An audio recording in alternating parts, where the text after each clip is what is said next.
اللہ نے میرے نبی کو کیسا بنایا؟ ایک بدو عورت ہے، ان پڑھ عورت ہے، ام معبد الخزاعیہ، وہ میرے نبی کا حلیہ بتاتی ہے. آپ کو ترجمہ کر کے سناؤں گا، لیکن آپ الفاظ کا ردم اور الفاظ میں میوزک وہ آپ سب محسوس کریں گے. وہ بدو عورت کہتی ہے رأیت رجلا ظاہر الوضاء ابلج الوجه حاسن الخلق لم تعبه ثجلة ولم تزر به سعلة وصيم قصيم في عينيه دعج في أشفاره وطف في صوته سحل في لحيته كثافة في عنقه سطع وصيم قصيم أكحل أحور أزج أقرن إن تكلم علاه البهاء وإن سكت فعلاه الوقار وكأن منطقه خرزات نظم ينحدرن. اللہ، پتہ چلا کہ الفاظ کا ردم. وہ کوئی بولو تو صحیح، کیا ردم ہے. اب ترجمہ سنو.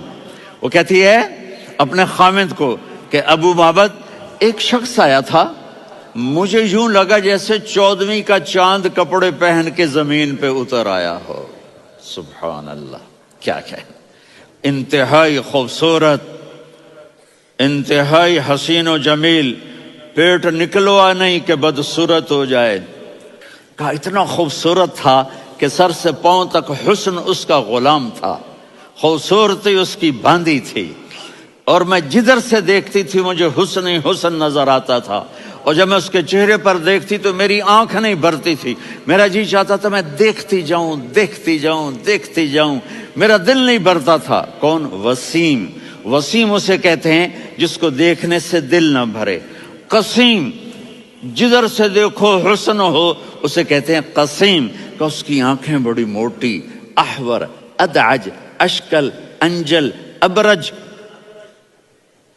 اہدب، یہ سب میرے نبی کی آنکھوں کی تعریف ہے. ان 5-6 الفاظ کا ایک مطلب ہے کہ اللہ نے کائنات میں ایسی حسین آنکھ کسی کی بنائی نہیں تھی.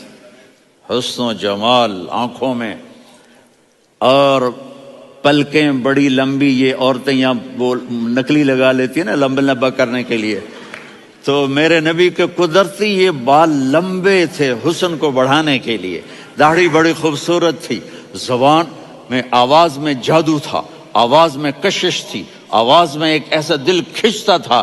گردن لمبی تھی، سر سے پاؤں تک حسن و جمال تھا.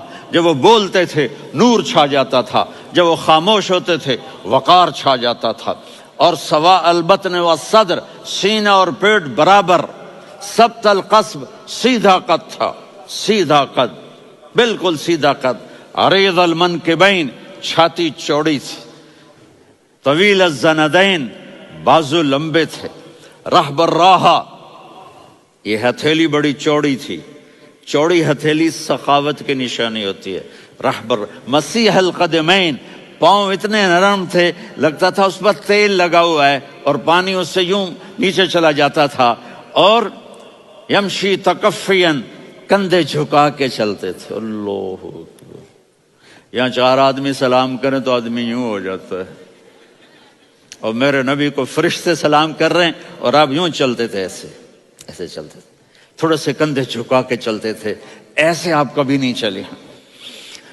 جو دیکھنے میں ایسا حسین ہو اس سے پیار کیوں نہ کیا جائے. خاندان اونچا ہو تو آدمی اس کی قدر اور عظمت کرتا ہے. میرے نبی کا خاندان کیا ہے؟ میرے نبی نے فرمایا اللہ نے آدم کی ساری اولاد سے عرب کو چنا، عرب کی ساری اولاد سے مضر کو چنا، مضر کی ساری اولاد سے قریش کو چنا، قریش کی ساری اولاد سے ہاشم کو چنا، اور ہاشم کی ساری اولاد سے اللہ نے مجھے چنا. میں سب سے اعلیٰ خاندان کا ہوں، عالی نسب ہوں. میرے اللہ نے میرے 10 نام رکھے ہیں. میں محمد، میں احمد، میں ماہی، میں حاشر، میں عاقب، میں فاتح، میں ابو القاسم، میں طٰہٰ، میں یاسین. ان سے پوچھو. میں ایک مثال دیتا ہوں. محبت ہوتی ہے نا چھوٹا بچہ گود کا، میرا چاند، میرا دلارا. یہ اس کا بچہ بٹن جتنا، یہ نبیل کا اتنا سا ہے، تو اس کو کبھی یوں اٹھاتا ہے، کبھی یوں اٹھاتا ہے، کبھی یوں اٹھاتا ہے، کبھی یوں اس کو لوریاں دیتا ہے. میرا چاند، میرا کالا ٹٹ، میرا چاند، میرا چاند. تو میرے رب کو اپنے حبیب سے محبت ہے تو صرف محمد نہیں کہتا، چونکہ محمد کہنے سے محبت کا فلو نکلتا نہیں، تو اللہ نے اپنی محبت کے فلو کو نکالا، میرا محمد، میرا احمد، میرا ماہی، میرا حاشر، میرا عاقب، میرا فاتح، میرا قاسم، میرا ابو القاسم، میرا طٰہٰ، میرا یاسین، یہ اللہ نے اپنے حبیب کے نام۔ اور پھر قرآن میں جاؤ، شاہد، مبشر، نذیر، داعی الی اللہ، سراج منیر، رؤوف، رحیم، عزیز، حریص، مزمل، مدثر، یہ اللہ نے پورے قرآن میں سارے نبیوں کا نام لیا، یا عیسیٰ، یا موسیٰ، یا یحییٰ، یا ابراہیم، یا نوح، نام لے کر پکارا، لیکن اپنے حبیب کو ایک دفعہ بھی یا محمد نہیں کہا، بلکہ لقب سے پکارا، یا ایھا النبی، یا ایھا الرسول، یا ایھا المزمل، یا ایھا المدثر۔ میرے رب نے اپنے حبیب کو ساری نسلوں میں سب سے عالی نسل بنایا۔